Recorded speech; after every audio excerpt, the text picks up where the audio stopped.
Hello students. आपका जो आज का थिंकर है वो लेवी स्ट्रॉस है। एक वीडियो आपकी पहली आ चुकी है, वीडियो का पार्ट 2 है। इसमें प्रीवियस ईयर के क्वेश्चन और जितने आपके लेवी स्ट्रॉस से क्वेश्चन बन सकते हैं उन कॉन्सेप्ट के बारे में डिस्कशन किया जाएगा। छोटा सेशन है, अच्छे थिंकर हैं, हर एग्जाम के पॉइंट ऑफ व्यू से आपके इंपॉर्टेंट हैं, तो इसे केयरफुली आपको देखना है। चलते हैं बेटा, स्टार्ट करते हैं। लेवी स्ट्रॉस फ्रांस के हैं, एक्सचेंज थ्योरी दी है, बाइनरी अपोजिशन की बात की है। आपको इस सेशन को करने से पहले अपनी जो हमारी पहली वीडियो है पार्ट 1 है लेवी स्ट्रॉस का, वो जरूर आपको देखना है, तभी ये क्वेश्चन आपसे सोल्व होंगे। अगर आप उसे नहीं देखोगे तो ये क्वेश्चन इजीली सोल्व नहीं होंगे। लेवी स्ट्रॉस इस बात पर बल दिया है कि विनिमय, एक्सचेंज के प्रतिमान विनियमित होते हैं। ठीक है, अब आप देखोगे लेवी स्ट्रॉस बात करता है एक्सचेंज की। एक्सचेंज की बात इससे पहले कौन कौन कर रहे हैं आप देखोगे, फ्रेजर बात कर रहा है और मैलिनोव्स्की का बात कर रहे हैं। अब ये इनसे किस तरीके से डिफर हैं ये पहले आपको देखना है। फ्रेजर जो एक्सचेंज को देख रहा है वो देख रहा है इकोनॉमिक पॉइंट ऑफ व्यू से, इकोनॉमिक पॉइंट ऑफ व्यू से। ट्राइबल स्टडी की हम बात करेंगे, ट्राइबल में ही ये ज्यादातर चीजें यहाँ पे देखी गई हैं। और ये फ्रांस की जो बात करेंगे बाद में, लेवी स्ट्रॉस पे भी आएंगे। Fraser economic point of view से देखता है एक्सचेंज थ्योरी को। मेलनिस्की एक्सचेंज को सोशियो इकोनॉमिक से देखता है, सोशियो इकोनॉमिक सामाजिक आर्थिक दृष्टिकोण से इसकी स्टडी करता है। और खुला रिंग भी ये देता है, खुला रिंग भी देता है। उपहार विनिमय की प्रथा है जो टोबियान आइलैंड में देखने को मिलती है। तो फ्रेजर का नाम आता है, फ्रेजर की बुक है द गोल्डन बुक। आप देखोगे जब आपने मेलनिस्की को पढ़ा तो मेलनिस्की गणित और फिजिक्स में एक्सपर्ट थे, बट इन्होंने गोल्डन बो पढ़ी फ्रेजर की, और ये एंथ्रोपोलॉजी की तरफ इनका रुझान हो गया। उसके बाद टोबियान आइलैंड की 2 साल तक इन्होंने कंटिन्यू एथनिक स्टडी, नरजातीय दृष्टिकोण से स्टडी की है, नेटिव अप्रोच को अपनाया है, वो सब चीजें वहां डिस्कस की गई हैं। एक्सचेंज की बात करते हैं तो यहाँ पे ब्राइड एक्सचेंज की बात करते हैं आपके मेन तौर पे लेवी स्ट्रॉस। और ये 2 प्रकार का बताते हैं, प्रत्यक्ष विनिमय और अप्रत्यक्ष विनिमय। आप देखोगे विलंबित विनिमय भी इन्होंने जिक्र किया है। डायरेक्ट को इन्होंने, कि जो ब्राइड एक्सचेंज होता है वो किस तरीके से होता है कि एक व्यक्ति दूसरे व्यक्ति को अपनी बहन देता है बहू के रूप में, और यहाँ पे वधु के रूप में बहन लेता है, तो ये ब्राइड एक्सचेंज है। और इसी को ही ट्राइब में नाम दिया गया है आटा काटा। आप देखोगे कि समाज में कभी कभी जो एक नॉर्मल समाज है, ट्राइब से अलग मॉडर्न समाज है, उसमें भी कभी कभी ये चीजें देखने को मिलती है। जहाँ कभी विवाह का संकट हो रहा हो तो लोग ये सजेस्ट करते हैं, उन लोगों में देखने को अक्सर रूरल एरियाज में देखने को ये चीजें मिल जाती हैं। तो ट्राइबल पॉइंट ऑफ व्यू से ये एक्सचेंज की बात करते हैं और ब्राइड एक्सचेंज की बात करते हैं। लेवी स्ट्रॉस एक्सचेंज की बात ये वाइन की भी करते हैं, फ्रांस के इस तरह की स्टडी है इनकी। और इन्होंने वहां पे बताया कि एक ही ब्रांड की बोतल वहां पे परोसी जाती है और सामने वाले को शेयर करना होता है, सामने वाला सामने वाले को शेयर करता है।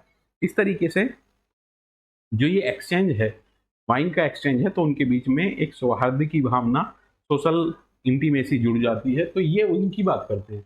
लेवी स्ट्रॉस इस बात पर बल दिया कि विनिमय के प्रतिमान विनियोजित होते हैं किसके द्वारा, तो आप देखोगे पहला है एक समाज के मानक और मूल्यों के द्वारा, दूसरा है एक समाज की संरचना और प्रकारों के द्वारा, तीसरा है एक समाज की आर्थिक इस व्यवस्था के द्वारा, आर्थिक व्यवस्था के द्वारा, एक समाज की राजनीतिक व्यवस्था के द्वारा। तो राइट ऑप्शन आपका एक समाज के मानक और मूल्यों के द्वारा है।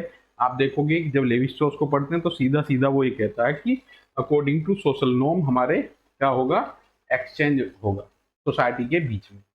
निम्नलिखित में से यह किसने दावा किया कि सामाजिक संरचना का अनुभाविक वास्तविकता से लेना देना नहीं है। बड़ा इंपॉर्टेंट कोट है लेवी स्ट्रॉस का। लेवी स्ट्रॉस कहता है कि जो संरचना है वो कैसी प्रक्रिया है, अमूर्त है। इसके साथ साथ क्या बताता है वो, मानसिक है। ये कैसी प्रक्रिया है, मानसिक है। तो ये स्टेटमेंट बोलता है कि सामाजिक संरचना का अनुभविक वास्तविकता से कोई लेना देना नहीं है, सोशल स्ट्रक्चर की जब स्टडी कर रहे हैं। जबकि ब्राउन कहता है मूर्त है संरचना, और व्यक्तियों के बीच में जो संबंध बनते हैं उनसे सामाजिक संरचना बनती है, और ये कैसी है, प्रत्यक्ष है, दिखाई देने वाली है, मूर्त है। तो ये आपका राइट ऑप्शन इसका ए आ जाएगा। क्वेश्चन नंबर 3 में चलते हैं बेटा। निम्नलिखित में से किसने समाजशास्त्र के लिए सामाजिक का प्राकृतिक विज्ञान का विचार प्रतिपादित किया है? तो नेचुरल साइंस की जब बात आती है तो लेवी स्ट्रॉस यहाँ इस सिचुएशन में राइट ऑप्शन आपका सी आएगा। यहाँ इमाइल दुर्खाइम का भी हम जिक्र करते हैं, इमाइल दुर्खाइम सोशियोलॉजी को एज ए नेचुरल साइंस मानते हैं। यहाँ हम लेवी स्ट्रॉस इसका राइट आंसर है आपका। नेचुरल साइंस की प्राकृतिक विज्ञान की बात आती है तो कहीं कहीं आपके ऑप्शन रेड क्लिप ब्राउन भी लगाए जाते हैं, तो ये आपका इंपॉर्टेंट क्वेश्चन है। ऑप्शन है आपका लेवी स्ट्रॉस। इसने यह तर्क दिया है कि संरचना एक विधि है न कि यथार्थ, संरचना एक विधि है न कि यथार्थ।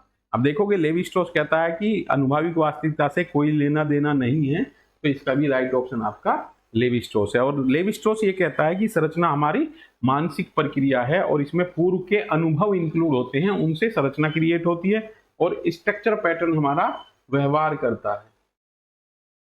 अब आपका व्यवहार, इस ए का व्यवहार बी के प्रति क्या है, तो ये संरचना जो है इसके माइंड में किसी उस व्यक्ति की क्या स्थिति है, परिस्थिति क्या है, उसके अकॉर्डिंग वो व्यवहार क्रिएट करेगा। ये क्या है, संरचना को मानसिक बताते हैं, अमूर्त बताते हैं। तो ये क्या कहते हैं कि अनुभाविक वास्तविकता से कोई लेना देना नहीं है। फिफ्थ क्वेश्चन आपका, निम्नलिखित में से किसने संरचना को सामाजिक दुनिया का मॉडल समझा है और संरचनावादियों में वास्तविकता नहीं समझा है? तो राइट ऑप्शन आपका ए ऑप्शन सही है, लेवी स्ट्रॉस, सी लेवी स्ट्रॉस। जब लेवी स्ट्रॉस की थ्योरी हम पढ़ते हैं तो ये सारी चीजें हमारी क्लियर हो जाती है संरचनावादियों में। अब आप देखोगे यहाँ पे इनमें और कोई भी स्ट्रक्चर की बात नहीं करता है, ठीक है। नेक्स्ट देखोगे यहाँ पे क्वेश्चन दूसरे तरीके से भी आपका बन सकता है मार्क्स को लेकर के। मार्क्स ने विश्व की संरचना को दो भागों में बांटा है, सुपर स्ट्रक्चर और सब स्ट्रक्चर। जब आपका कार्ल मार्क्स का टॉपिक था तो वहां पे डिटेल में ये सुपर स्ट्रक्चर सब स्ट्रक्चर का जिक्र किया गया है। क्वेश्चन नंबर 6 है आपका, मानसिक मस्तिष्क की संरचना और समाज की संरचनाओं के बीच संबंध को किसने अवलोकन किया है? तो राइट ऑप्शन आपका सी लेवी स्ट्रॉस। और ये संरचना को क्या बताते हैं? संरचना एक कैसी प्रक्रिया है? मानसिक प्रक्रिया है, ठीक है। ये इंपोर्टेंट कोट है लेवी स्ट्रॉस का बेटा। क्वेश्चन नंबर 7 पे चलते हैं। आधुनिक अनुभाविक वास्तविकता का सामाजिक संरचना से कोई लेना देना नहीं है, फेमस कोट है आपका लेवी स्ट्रॉस का। अच्छा क्वेश्चन है, रिपीटेड क्वेश्चन है, प्रीवियस ईयर में कई बार ये क्वेश्चन आपके पूछे गए हैं। किसने कहा है कि मानव मस्तिष्क के मूल लक्षण सामाजिक संरचना के संभव प्रकारों का निर्धारण करते हैं? तो ये आपका लेवी स्ट्रॉस है। आप देखोगे जब हम सोशल स्ट्रक्चर की फीचर की बात करते हैं तो लेवी स्ट्रॉस की सभी फीचर यही हैं, अनुभाविक वास्तविकता से कोई लेना देना नहीं है, रियल में नहीं है, अमूर्त है ये, और ये मानसिक प्रक्रियाओं का उत्पाद है। सोशल स्ट्रक्चर इस तरीके से क्वेश्चन बनाए जाते हैं। इसने मानव मस्तिष्क के अध्ययन के संदर्भ में द्विवर्गीकरण, एक क्वेश्चन इंपोर्टेंट है बेटा जिसका यहां जिक्र करूंगा, बाइनरी ऑपोजिशन, द्विआधारी विपरीतता, इसका जिक्र करते हैं। ये कहते हैं कि कर्ता के माइंड में जब हम कोई उसके सामने वर्ड यूज करते हैं, कोई शब्द यूज करते हैं, तो वो उस शब्द का अपोजिशन लेकर के अपनी इमेज क्रिएट करता है।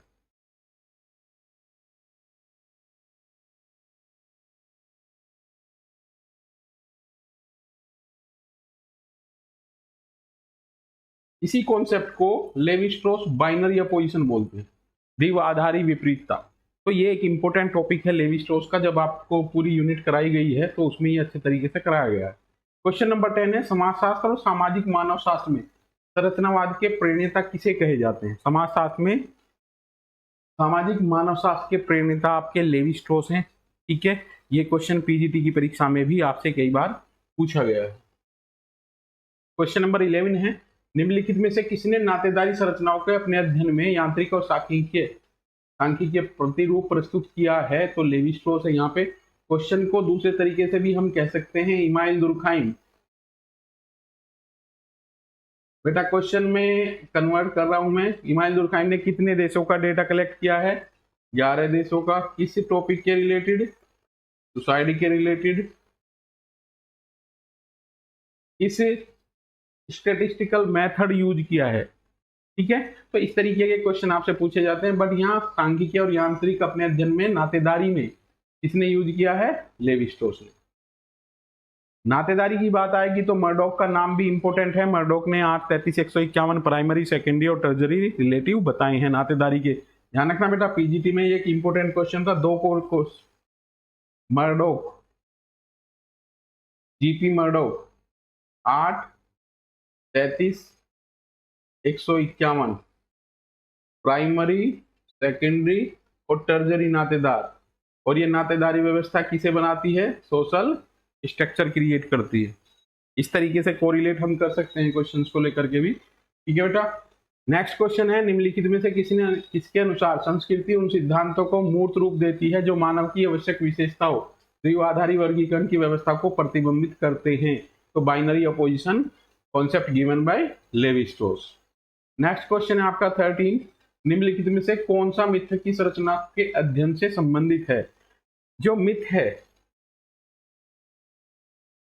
ये भी सोशल स्ट्रक्चर क्रिएट करने में इंपॉर्टेंट रोल प्ले करते हैं। मिथ क्या होते हैं? एक इंपॉर्टेंट कोट लिख लेना बेटा, जो वास्तव में है वास्तविकता में नहीं है। किसी का बिल्ली रास्ता काट जाती है तो वापस घर चला जाता है, कोई छींक देता है तो वो अपने एक्ट को करने से पहले कुछ देर रुक जाता है, तो दैट इज नोन एज मिथक। मिथक क्या है? वो सोशल स्ट्रक्चर को क्रिएट करने में, सामाजिक संरचना के अध्ययन से संबंधित है। लेवी स्ट्रोस से बताते हैं। इसी तरीके से हमारे माइंड में स्ट्रक्चर क्रिएट होती है कि पीपल के पेड़ पे भूत रहते हैं। ध्यान रखना, किसी भी व्यक्ति को सामाजिक नियंत्रण करने में, किसी व्यवहार को कंट्रोल करने के लिए कानून से ज्यादा आपका धर्म और उसके अंदर भय जो है वो नियंत्रित करता है। इसलिए हमारे जो बुजुर्ग लोग कहते हैं पीपल पे भूत रहते हैं, वो ये बताएंगे कि ऑक्सीजन के पॉइंट ऑफ व्यू से पीपल का पेड़ इंपॉर्टेंट है तो व्यक्ति तुरंत उसे काट देगा, बट उसके अंदर एक भय डेवलप किया जाता है कि पीपल पे भूत रहते हैं और अगर पहले किसी ने पीपल के पेड़ को नुकसान पहुंचाया है तो उसका अनिष्ट हुआ है। इस तरीके से व्यक्ति के व्यवहार को कंट्रोल करते हैं। और ये कुछ ऐसे जो आइडियाज हैं इनको मिथक बोला है लेवी स्ट्रोस के द्वारा, और इन मिथक का सोशल स्ट्रक्चर में बहुत इंपॉर्टेंट रोल है। ये सोशल स्ट्रक्चर को क्रिएट करने में बड़े हेल्पफुल है। क्वेश्चन नंबर 14, निम्नलिखित में कौन एक संरचनावादी है? तो यहाँ पे आपके संरचनावादी टी लेवी स्ट्रोस हैं। हेबरमास नहीं है, नाडेल नहीं है, दुर्खाइम नहीं है आपको।